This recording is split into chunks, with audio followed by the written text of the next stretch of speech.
Talofa foi pa ia mal so atu nu ile nei foi sai au fo ia fai lo fa so va ma fonga sa moli foi le li pule ia fionga ia pali e fa talofa ia ma fa felo ia suai I pa anga uma lava so so ala le nei ia le ngata foi le pa anga fa supe o sanga sanu o Samoa le nei sai au fa pe ona maua mai foi le pokala mele nei sai au malo ia Talofa se fo malo le fo lo moduia Talofa mana sai fono fa talofa te pai mal mal si ta tu atu pena na mau mane po kala mele tai au fa talofa fo to fa lo sunga fono fa tai mo le avanoa ma o ma to fine e va e fa lo atu fo ia isi fa manatu ma fa lo ai wa fa no fo sila fia sa ta tu atu no tai la malo fa chai ia mana tu o le wa fa tu lima foi la nei ia ona ta tu se mai lo lea ia ma chera a ma temea wa ni vai ngai fia fa ilo nei tai au mo se la lao ia se atu le ia sefo ia wa fa le nanga tu langa o tan tu musini ATM ia ma chera e fa tai lava fono e sei loa ole isi vai ngata ole nei tai au o fa mana sule ta so account sia lo ia ia dormant status for ia po o WhatsApp unia le tu mawala so account alai open ona ole vai ngale awa ole e fa solo lava ia le ta so ia vai ngane o le pasene le vai aso nei mai no pifa ia so sele lava ila so lo mai sau ia lo ma o foi o lo ia status ia ila so account a faila o le e fa fonga mai foi ia mai mo mai foi si o ia le vai ngale ia e taua lava le so siaki mo lo account po lai active ele I submit singa lo pasene awa afa pe te tango submit lo pasene a ole te lo o ova male ono masina ele ito sau tonu se tupe tului ia ele o so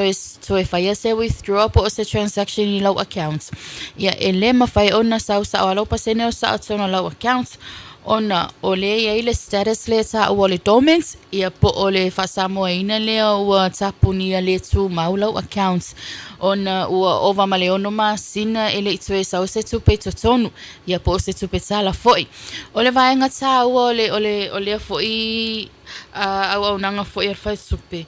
ia soe tanga ia I soe va ai ia va ai sa lo accounts po olai okay ia ai me se lava ia taimine a fa pe lava o le sei lo o lau pasene le sa mai lunga nupi fa e sa wanga ilo accounts le NPS a o le foi e sei lo o over male no masina ele itsoe sa se tupeteu po soe faia se tupetsala e sa o lava lo su mai tonu iso se office lava le NPS e ma fai ona fa asumula form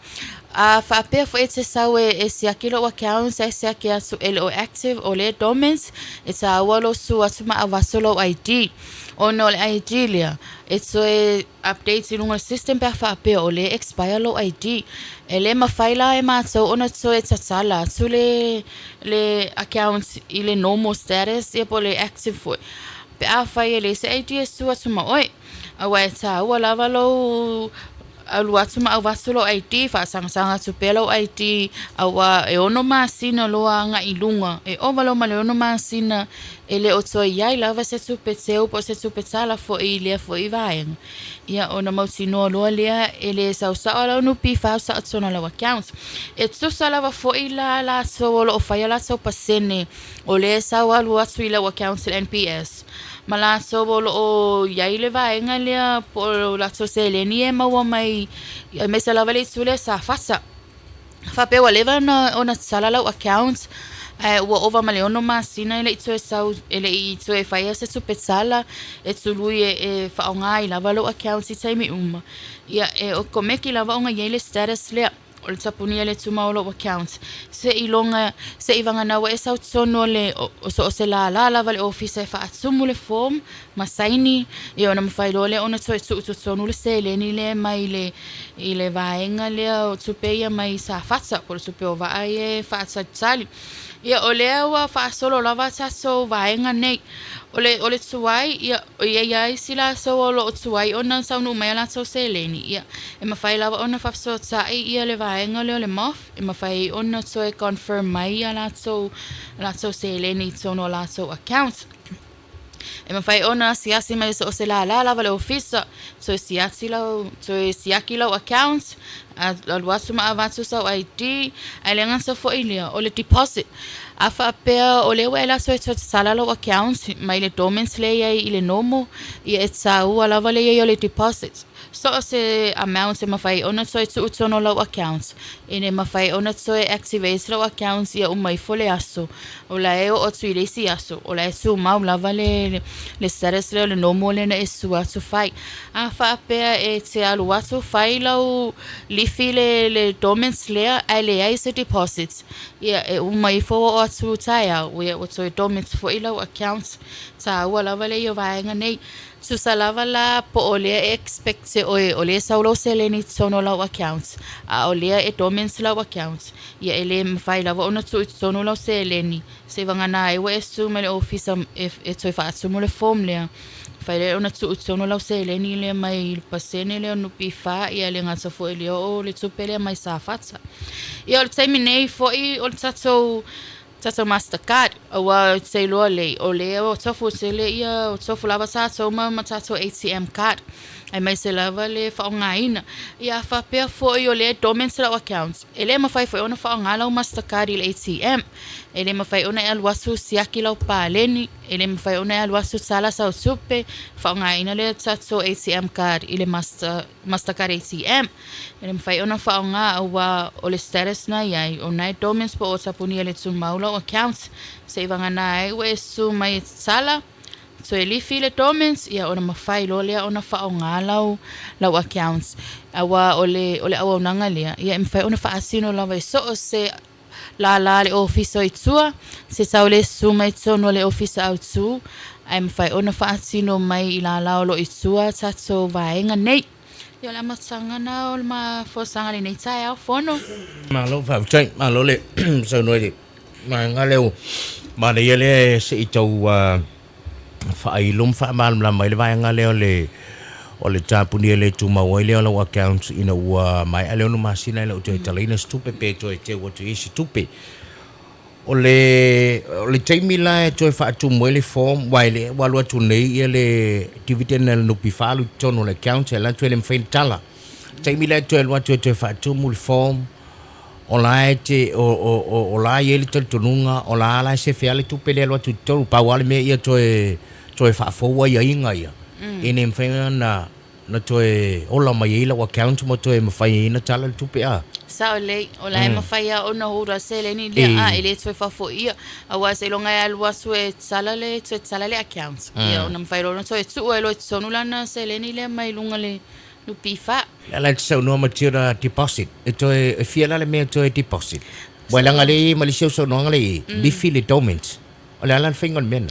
after lava fono awa fa sumule form li file dormants ia e sau lava ona i ma se deposit fo ile fa sanga super luata la ngai lunga a me fa ona so e tu tsonu ia away ne itu wai ke watu wai na tu tsonu la paseni ala e will make sure la wai ile se le ni fo ile deposit to reactivate ile account ia o tu ile si aso ala wo fa na active lo account se le to ye se dormants a fa pele se deposit ia ele ai foi se e so o tu le sia so e fiki foi le dormants le ile accounts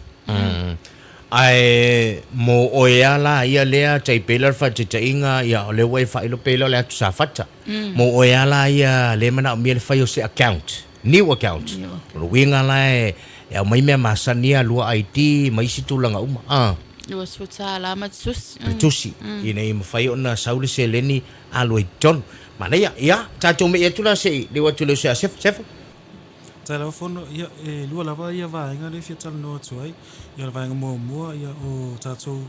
location po tatou uniforma tatou ATMs ia la tatou amata mai tatou ATM va penao i laulii fa peona i laulii ia fa solo mai le tatou ATM no lua le mata utu ia matou fono mata utu fo ile le tatou la le mata utu ia po pe a ese fale tonu lau ka ni fene su ai tonu fa fengo fia mo oi ia oni te Samoa tonu lo fisa ia fa solo mai tatou ATM de i lean i supermarket ia fa solo mai liki tau fusi hoseo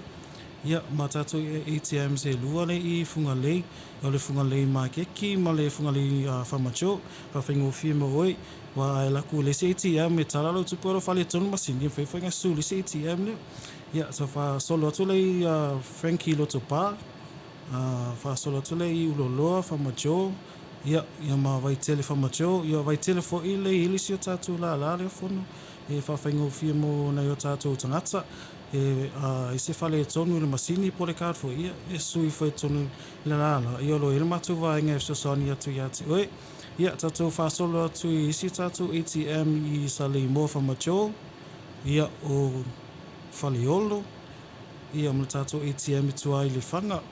ia ma tatu ATM se i le tatu office autu le main e lua tatu ATM se le ia ia e ma tatu ATM tonu le tatu officer o le lapi ia e fa faingo fia mo oi ia wa su atu e tumu po pe mo ting fole la ia fa fa na su ton se fi mai oi me le la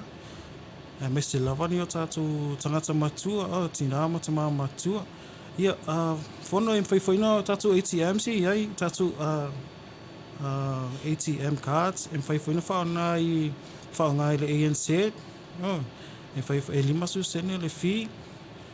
ia em fai fo inga fa ngali lau PSP card mo ANC card le tatu ATM machine ia o tatu vai mo na fono ia e fai lo atu ai wale no fosilo fi tatu watu nu alo sau no ATM umana lewa sau do ile so ya se fon ni chao na lau li ma chao tu lin aliki i tofusi vai tele fa macho fungalei fa macho fungalei ia malita tu market fungalei Frankie lo tupa ma uloloa ia maisha tantu vai ngai pena isa le mo fa le lo le fanga lua tatu ATM sinai le mai malita tu lapi okay savai tasi le ATM savai pesa o na ia ina le chenova fono pa uat ia el tatu ATM ni sale longa ma tatu la le te suai ton pe fa le ton lau card si le fo imo se so ani tatu officer ina fa mole a fono fa tai lava malo fa tai au tatu pe ATM manule o maulo wa no te lol te mo mole o tatu tala no se fo fa mole le se fa to fa la inga le tatu wa pulenga inisi masini ATM ile motu isala fai wale pe fo linga mai na le tasi le tatu masini le fa mole o isi fo fuanga lumana ini fa tu ni ATM si vai ngai e mo ia isale longa yes na okay isale longa a le tele usi tanga te fai ngaluenga o lai tua isi nu u ye tua mai si le ele ngate le tu salenga le tu tane fa mon ia tai lava fono ia o team nei ia o lo ta pena fo ma tu vaenga e isi o tatu masini fo le la fa tu i savai ia o team nei o lai ia ATM sa ANC e fai nga fa o ngai tatu tanga tane o lo au mau savai ia e fai nga su ai ton ai o lumana ia o lo e fonga tatu fa tu pe ia tatu masini fo le la fa tu atu i le si i sale longa i matua i vai sala ia tonu e mo fai lo se te mio luma malo fa tai mana ia ta u tula e la utala le to vai ngalo fai ti ATM dei mo ia la utala le la fa tu tala mo ia se fo se e mo ia ai pe fa le mana ia foi le ta italo talu fa ngale ATM le si fa tupe le mo ia la utala le e pa wale mela ta titile ta te mana o te la tua tala sa o tatu musini pe le nganga na foi le no fa ya toi ia talu si ina ia ini si vai nga ia tele wa ole e yelo tel tulunga ole tele foi o tatu ia what not tele pa e ia vai nga vai foi o to locations e tau na ia ole tele foi na le tanga te tau na fa ya Antonio kanzu le tatu vol tupe ona telu wai pe o mena le te fa ya toi ole fa te ingola utala ma tu sala i lua i lisi vai temi au sau sale longa tala tu ela tu pele TM ma mau tele ai wala la sa ua ku loku ka ba wale skupe yang al pawal mele le ATM yo sa pe le mena le til nei vai nga nei spot fo ie tau ai fu fo ie i por kalamele tantu fo tu pe ale upu ele na fa mai fa ngale ATM le si ia wa fa tai nei na unanga ya ai ole me fo ile pita te mana o te la tua ku isa wala ka di le masing ya tatu wa ia pe ole mena fa tu e mana ia fo na ma tu fa tu ngai si tatu wa ya te lo fo la fu e la to ia ile tu langa ole sefe ole me tu ele masini ia mai se fo ia le tu langa internet me mo fa pena ia wona ise me fa le tonu e ise si va nga se fo ole tu me ia tu le tu fine ye paula fono ya malong fa chai ya telephone tu chira nei chai au Sai fono, eu sei lo le tato vai nga lava le ATM, ia mana tua le whaonga e no lau Mastercard, ai au le whaonga lau Mastercard i tato ATMs, e tā ua lava le sulu le ia sao lau kari tonu le masini, e ne mawhai ona whai sau le fo ia tustu singa foi olo su mai lunga masini ia mau sino ai o lai fa le tonu lau kar ia po la fo ia successful po lai fulu le fainga o lau transaction o e mo ila so fo o mai fafo a fa onga fa lau ATM kar il maso masini ia po masini fo e fa supe ia sa o lava so fa tau le o le o tustu singa nei au mai lunga po le mea e se ilau kar ia fa salila ia lau tupe nei sa wi fafo i te iwa alu e sango se ilau kar ia ona e suro le fa apea ile o successful o transaction ala e wa sa wi fafo le se le ni mai lau account ia sa wala vale to se yaki mo fa mau ngai lunga ATMs ia po tustu singa fo i po message ia nei apia tu lunga e se le itu ua tato masini tala tupe ia o vaenga ta o fo i o tato cards manu le wa ia i vaenga masini nei ia o tato ATM card lava ia o taimi nei o le wa amata ona fa alu le tato fifo fo i le o le tolus futa la fono pe a fai wa le lua lau card e mana o so replace i o le tato fila na o le ua effective o le i le masina nei o you like sa amata mai le aso mua ia a faila o lea e le ilo so a lau card ia o le telefoina o lau tolus futa la e te tango e songi pe a fa apea e te fia mana o so i faila o ATM card ta ua lava le seu malu a tatou card ala le umi le toi fa tali fa mon mole ia o le umi lava e faatali lua na i tolu vai aso o lo alu lava le tatou process lea ina ia mawhai ona taunu umamai a tatou cards ele mawhai fo ona maso o kaina cards fa ngai request a kwe urgent ele mawhai ona oka se cards se tasi tawa ona alu umale paki le aso fasulanga ina o lo whai a tatou oka le ala ia le tatou fina e tasi pe a whape replace mana tua a whai sauni o accounts ia ele se fivo ile tongi ina pe a e fi mana e whai lau card le oto e se tatou fee le joining fee e le oto e se tatou annual fee le taimi nei e na paule le fee o sitia ona o le vainga fo ile i tatou cards mawhai ona le loloa pe o whaaleanga ina foi ia ua whai ona whaafou me lau card na iela tatou fee na e tolus futa la pe a whaapea so mana o e to replace lau card o le whaonga ina lava tatou card a whaapea o le te alu atu i le F-Boss e whaonga i lau ATM card mana tua e iai lava li misi a F-Boss lava ia a o li misi lava tatou Mastercard e mawhai ona e alu atu e pei i lau whaasau ia se fulu afe e se fulu afe ngai lalo o le li misi lava ia ngā o le card whaonga le online ia le ngata fo i leo le F-Boss mawhai ona pei i lau whaasau i le F-Boss e tatau fo i la ona insert lau card e te lea a whape e a whetā lalo whaatau le whai. E le mawhai ona e alu atu tap lau card i ona o ko meki no le na fulu. E iai fo ia le limiti o le tap and go ia po le vaenga le contactless payments whaonga ina le F-Boss ono suta la ngai lalo. I mawhai ona e alu atu tap lau card, i mawhai ona fulu lau transaction over tu lua. Ia e tai me tapa tuai ia fai mai role enter pin number ai e tai me tapa ko declined ia ona sulu le sono lau o pe insert lau card ina me fai ona fa fulu lau fa tau le tau pe ia po se vai nga e fia so tongi i fale o loa o supermarketsi fale ainga hotels ma vai nga o ma fa pena ai malanga foi lai fafo e tau ala vale vala au me o officer pe a whape te whia mana o e whaonga lau Mastercard pe a e whai malanga atu i atu no mamau a wā e tā ua fo i atu i mātou ona to e siyaki au i li leilau card po o lai active a le ngata fo i leo o le currency o le atu no o le a e whai malanga atu i ai o le whaonga ina fo o tātou cards online pe whai ona tā ua o tātou card lea e whaonga pe e te lelo na o ngā whailea e te lelo na o ngā ona e le ngata e mawhai ona tala lau tupe i masini tala tupe ale NPS e mawhai ona tala lau se le ni whaonga i se ATM e le ngata fo i le mawhai ona pay i F-Boss ia po le online foi. A faila e fia songi sau pasese ia po sau visa foi online. Taua lava ona sao le numero le updates i lunga i lau kat. A fa pe wale lo le numero telefoni le sa updates mo moe oi. Ia mawhai ona toi sui, toi updates au numero fo. Ina mawhai ona fulu atu le text fo ile po le OTP, one time password le insai oi. Ina mawhai ona wha fulu lau visa le whai. Sai mi fo inei, ia waso o tele fo ilan so lo wha o ngā lan so Mastercard e pay ia le visa fo ile ia po le se i fo ile le PEV Australia. Fai ona wha o ngā lau Mastercard. Awa na le lua lima sala Australia. Ia o sai mi fo ina e tā ua i lava le so siaki o lau numero po le updates ni numero lau telefoni. Awa ele mi fai whafulu lau application. Pe a se lau numero telefoni o le updates anga i lau card.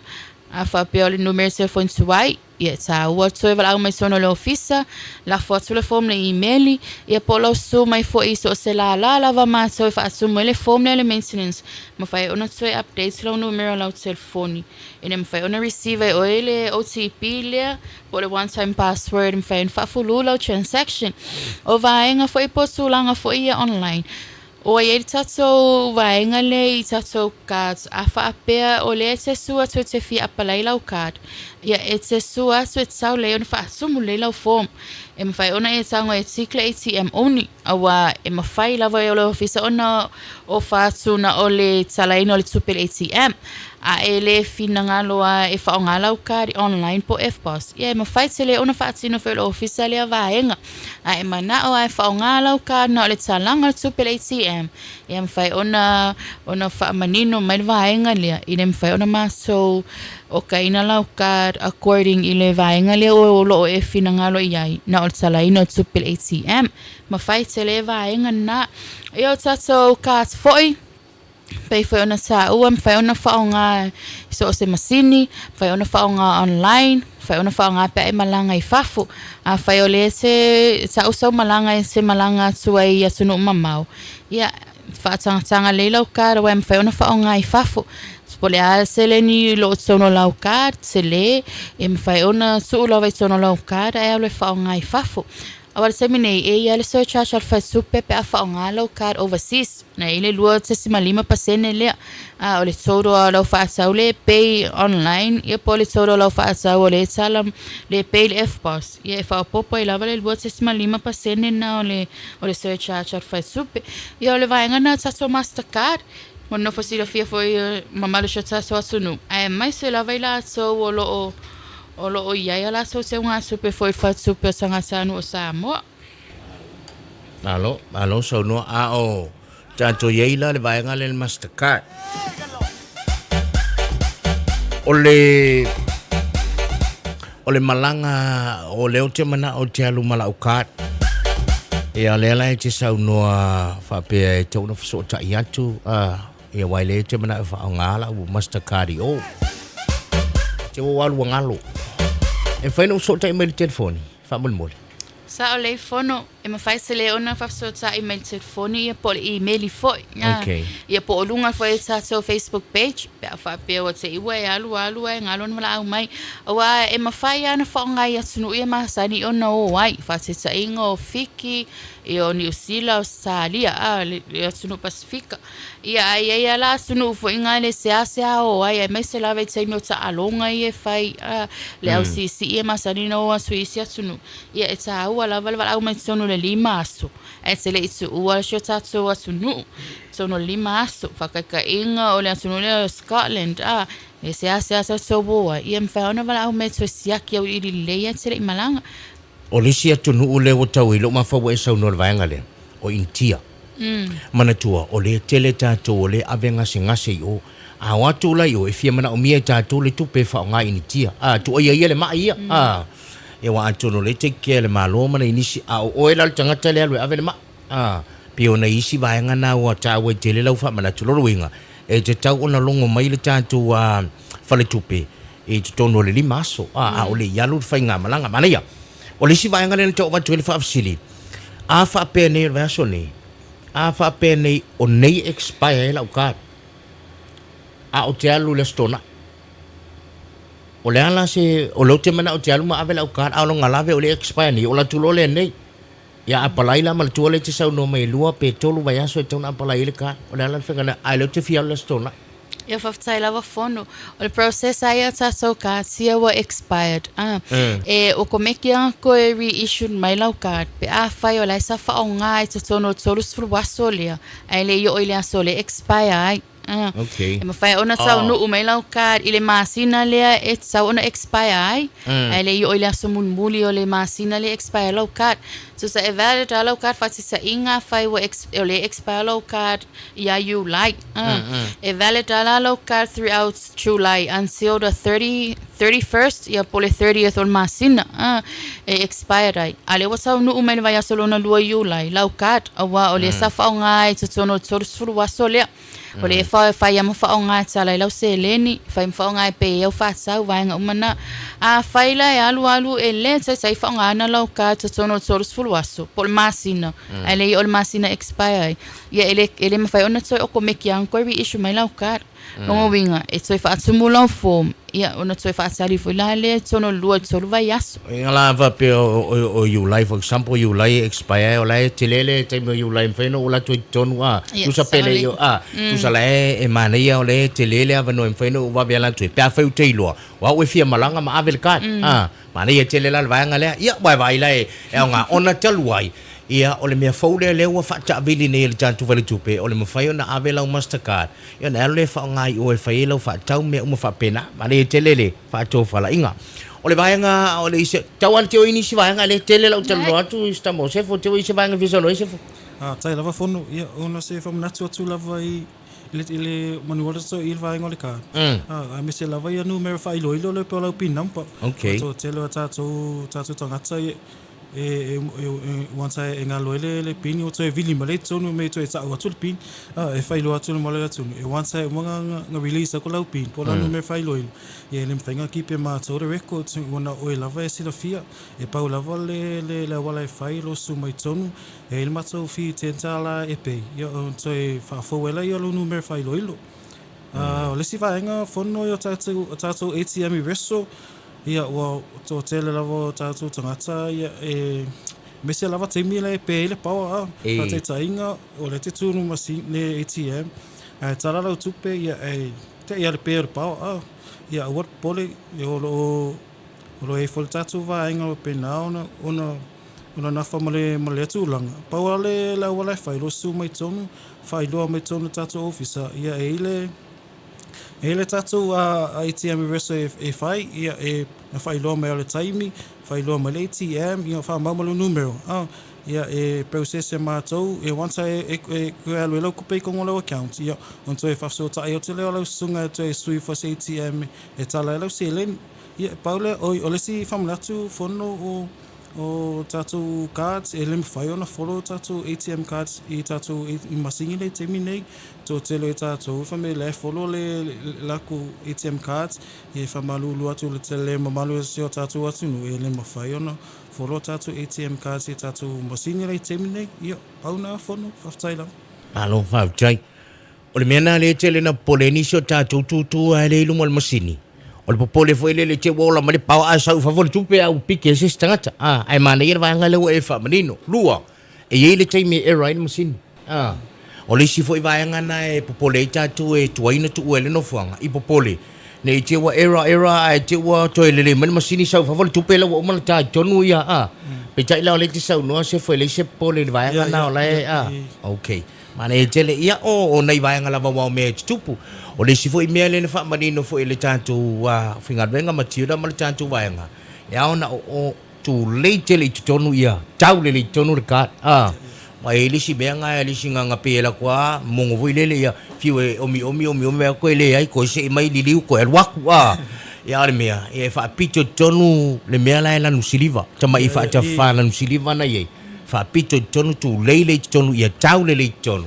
E leo se tu lei fa leanga foi le ai tu lei ai o ele tu lei foi le te lo wal watu a tau le litonu ia fa to a fa ele o lau ngai oinga o le ia e la se si va nga ai le to me e tu am tira fa mon mole se okay se to ma fa fo le si se o le si va nga ta u la va ya wa ia o le toi fia watu I dato main mo le fia fo le mai tai o matira mala to ma ya o ya Monica mal vai ngau ngau le luinga lau tala ma ni o ngau ngau la I se tatu la ngau ngau voi te mi pisi e o e fa nga o le mana ia foi la o matautu o la ele tatu ATM machine pensa no ia se la fo la ia ma le tatu wa la nei matautu nga wana uma salwa e pissing ele sfale le I ongo le tala pasenia o lo ulo I ova pe tala kunga ia to lua to ia lai mana ia lai ala winga lau tala a fai te sau mama mai o le tula yo le tula le atu le fale vai maunga po fe le tula a fe nei na le vai ngana tala lau se leni pe fa ngal tatu ATM machine na ia tira e si vai nga ia sei lo o vaenga lava ia I tatou accounts o lo whaongaina o sei lo sei minei ia o le mawhai ona sala lava ia se ngā tupe fo ia mo I laso o lo whaatsalia laso se leni mai le mof po sa fatsa tupe sa fatsa ia o le sala lava no a fai e le I sala ina lava lo accounts ia o lo sala le ava no mawhai ona sala lo accounts ia o tato ta vale fo ia po o mobile banking vans ia o itua o le sa fa solo tu lava tato ta vale ia sunga fua vai aso sa itasi I sa napu o te inga vai aso atua le alena saunei o le sa tu o tato ta vale na I sa napu o no le vaenga nei o tupe nei mai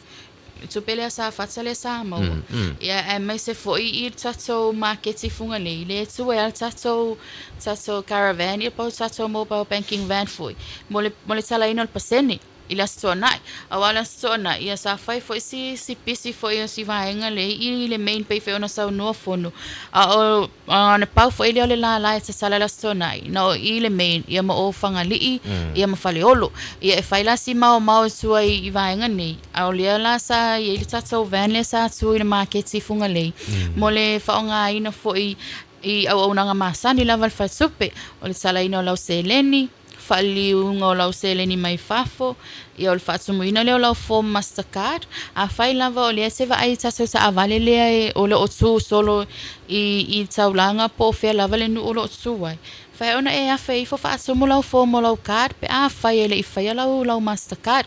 ai mai se lava fo ia tatou internet banking EC Bank o vaenga umana e fai ona seaki fo I lau paleni mansua a faapea e vili mai oe fo le customer bank se vili mai lunga telefoni ta o tu lau paleni e le fai ona maso faatinoina fo ile vaenga e fai ona e resala maso te tuina sule email mai ai e avasu ai form sia fai ona e resala mo le seaki na lau paleni a ole na e fai ona e asia si mai so se la ia pol tatou taavale fo ile e tu asu mo le faafai ngofia ina o lau resala e faafetai lava fono o te ilo le vaenga leo tatou penisione o le o tele lava I latou o loo fesisili mai po ua tala le penisione o le masina nei o iulai ia o le tali fesili e le I talaina o tatou penisione o lea e fatoa tala le penisione I le aso 20 o iulai pei foʻi o le kalena ua uma ona faataatia mai foʻi le vaenga lea o le nupi fa le aso 20 o iulai lona asogafua na ia manatua o le faatupe ai o tagata anu o Samoa e taifo le ono o le asfarai le iafiafi o asfarai ia ua maua foʻi lau pensione tono lau accounts ai le io ole nai le aso tonu le ai le io nai le asogafua o le faataatia e mauai lau penisione ia ona faasolo la ia ona tala I lau ATM card lau penisione I le afiafi o le asfarai le lea I luna aso sfulfitu taifo le ono ia ua totonu uma tatou penisione ia o le asotoʻanaʻi alu aso ea ma le asotoʻanaʻi ia ma le asogafua loa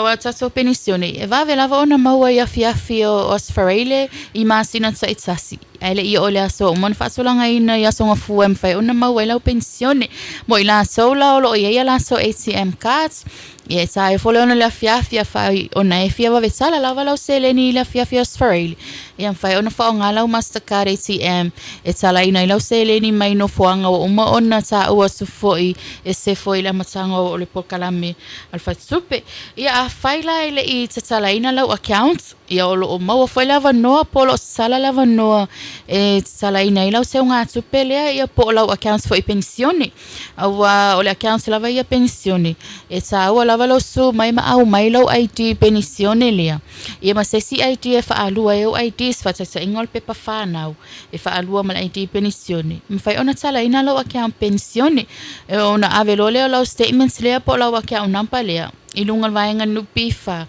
ma fai ona fa sa ai lau pensione I lau accounts lea wa uma ona sala ina im fai ona fa sino ina manatsua a fai ele I o mansua o le tele level sai me le I o ile so luas full ol masina nei o lo tele sai me tse sia ke lau ID pensione a fai sa ke tu lau ID o le sa expire le masina len se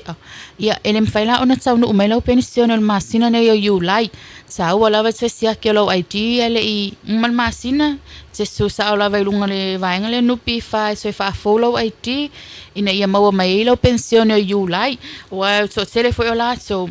se a ke nai tina mama sola so ID pensione fa pe le se time foi le fa sulanga ina expire dai ye le ai o nai ai lava ia aso nai su ola o ID ma fai lava ono so sia ki ele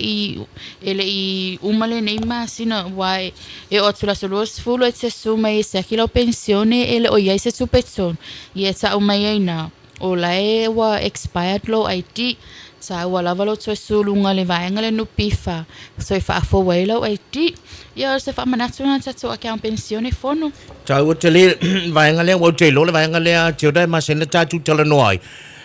ile fa fonga mai a tamama tina matua o le taua ono le mo ma wale tatu pensione e ui e fato amo e faditenga e ui fato amo e mawele aso lua se fulu e palasila le aso ngafua a ole yo o ile aso ngafua lua se fulu e mua tala mena le tau fa manino atu e Matilda e mua tala le fiafio le aso falaile for siwa aso to na ia o lawa ia le aso sfulu ma le valu ia maua le fiafio le aso falaile le aso sfulu fitu ia ma le aso sfulu valu sfulu iva a ole yo o le aso lua se fulu e tala I lono winga o mea nei e tilo i tātou mua a sonai whātau to nai whātau mea uma wata penanga wala sa whātau te ufunga la au e te welfare sa mea uma na le whaonga ila le pensione lea le butala ila sto nai ai wha moe la tala ila songa fua e le paula le mea o e ole matamata fua e le vai aso lea langa le whātau le talisi o le songa fua a ole le leo le unanga le tātou whale tupe tala ile fia le sfalaile pe an mawhai atu matu fa tu mo se fo Matilda for sure ala stona io to la stona we tono la account la le stona ila le so se fulu male valu ole io ole so lu se fulu so masina uma e mua ma wal pensione ta to le tatu National Bank lo winga faila account le tatu National Bank o le tamama tina matua wa ole wali masela talan masina ile fitus fulu to sanga ngai lunga so e ta wala vaenga ye vatuai ina ia vave fia ngala useleni wa te unga fale sala sto nai fa tol tonai ai fa tan no ngal ai ngai tan no mali ula sa ia lo tala mal tu pe fa ila sa onga ai le yo le song fu e avelsi wa ila fa ngal me fa tu foi le pe tu wa o ise fa pena pe ila le mela na le fa tu e ta ua ia le mai o lau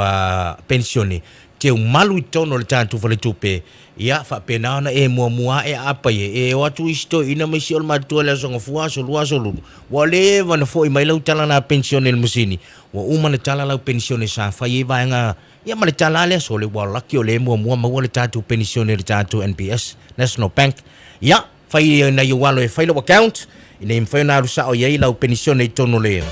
o le tatu o yo lau account ia ma mua tala e fa pena foi la ia vaenga ia le mana onga tumau seifu uma mai a fa sasila so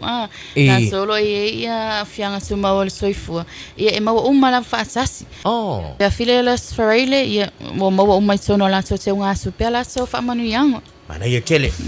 Ia, rena, ia ole tala manino la na, ia ole ala le mea tatu te no foi, ai le, pea toi foi. Ia tailo e tatele faifua isi au nanga, ai paune le au nanga wo ufa alongoi, e mua tala tatu, ai le ia ole aso e tala mai pensione, wingala e ufa tasi al tupe pensione, ma le tupe la tu e imana onga tu maor soifua. Ai afa pia foi la oi, afa pia foi la oi ole, o ele tinale te maitanga, le la sauni e tala la udua se lau tala, faila wa countin faina lo itonu la udua se lau tala, e le tala lo le tai se lau tala i masina, wa vai le manga ya, langa ole wa tele fa mulianga tau tupe le wa tatu mawa, so why not tell him faina fai sa wa count, sa wa tupe ma ini e ton, sa wa malu ye ton, ye te tango tu te muli, o ka se mana yo lapo o lo tupe. Ya wa te e fa ata telefonga e pe o mena langa le wata tu vai atu ele pe ia sone yo asola o asone ia vai mawal pensione saule tatu wa dividend manupi fa saule te fa modianga mo ila tu ia o pepe fau ia to e maua male se lautala ia alau pepe i masina te itasi sau fa modianga mo ila tu e mana onga tu mau sifua sau fa modianga le tatu va mai tua wa vai fa tali fa modianga si umula tu ia wa vai kele Patu wai lele o le winga lautala o se mea e te umalo e lau se leni. Ine mwhawheno wha so lele. Ia wafu fuanga i tonu lainga. Uia lea. Ia whawtei tele o lewa manino si vala lea. Ia la lafa atu e ia matera. Ia mo se isi vai anga toe. Ia ona taurunga ile o le tātu wakalame. Ngang whaloalo. Haftai lava fono i o te iloa ele o toi ei fo i se si vai anga toi. Ve ele nei sula e faia uma suia maua nei mai se le ofisa moli swai lo ma solo fafsai se le lava fono le maua va no ele nei sai au fafsai fo i pa anga fo fa supe ai mai se fo pa anga le tsa lo fa famo o fa pe ona maua mai le pokala me masani ala o fa supe i a solo va ia so tsaitsasi o le afo isenga ngana o sasi a so maua nei ia matsua sulava ina ona oni au na vai fa mangaro mai foi ma o ele nei tsaia ia fa manu ia sele lava le su e tiuse o faiva fe ngai masa so sai so sasi le nei foi tsaia fa sai Malo so no ia le nau fa foka le taso tunu i le tofenia matira fa tai foi ia matira pe foi so se sefo ia ole au nanga la vale tatu vale tupe nei mfaiona fa mam lama vaanga te tasi le foi laua o mai le se sefo fa mam lama la na ia pitola au tulanga tatu ATM machine ia le tulanga na le fa ilo locations ma vaanga lo tueta tatu ATM machine ai se fa le tonu nai ma wai lu manu mela mfaina e so ta e tatu nu mela na fisota i le mena te mana o le masini au te fisota i te fietala no le tangata le ana le telefoni wa paule me mawanga le visit me mo ai nei vai ngana wa fu le sirfele tru tuli tau mai le sulu le vas fo mo le siso onga le tantu klame